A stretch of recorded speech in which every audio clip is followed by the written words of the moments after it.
Hi అందరికీ veg pulao కోసం నేను ఒక గ్లాస్ బియ్యం తీసుకొని అందులోకి వాటర్ వేసుకొని మంచిగా కడిగి దాన్ని పక్కకు పెట్టేసుకోవాలి.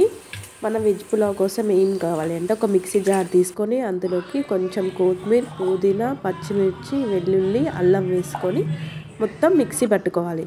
మిక్సీ ఎలా అంటే అన్నంలోకి వేయాలి కాబట్టి మంచిగా పేస్ట్గా చేసుకోవాలి.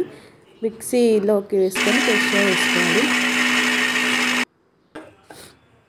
ఒక ప్యాన్ తీసుకొని అందులోకి ఆయిల్ వేసుకొని హోల్ గరం మసాలా మొత్తం వేసుకొని పుదీనా, ఉల్లిగడ్డ, పచ్చిమిర్చి ఇవన్నీ వేసుకొని మంచి గోల్డెన్ ఫ్రై దాకా వేసుకోవాలి. అందులోకి మనం క్యారెట్, పొటాటో, బీన్స్ ముక్కలు వేసుకొని బాగా ఫ్రై చేయాలి. ఫ్రై చేశాక అందులోకి సాల్ట్ వేసుకోవాలి.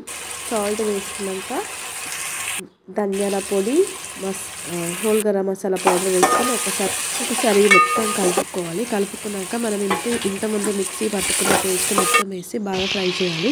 ఫ్రై అయ్యాక మనము బగారాలకు ఎలా అయితే వాటర్ తీసుకుంటామో ఈ రైస్లో కూడా సేమ్ అలానే వాటర్ తీసుకోవాలి. ఒక కప్పు రైస్ తీసుకుంటే 1.5 కప్ వాటర్ వేయాలి. వేసి మంచిగా కలుపుకోవాలి.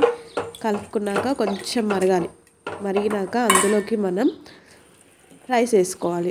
రైస్ వేసుకొని ఒక 15 మినిట్స్ అలా అన్నం అయితే వేడైపోతుంది. వేడైనాక మళ్ళీ ఒకసారి కలుపుకొని అన్నం దగ్గరకు చూసారా అన్నం రెడీ అయింది. దానిలోకి మనం లెమన్ వాటర్ వేసేసుకోవాలి.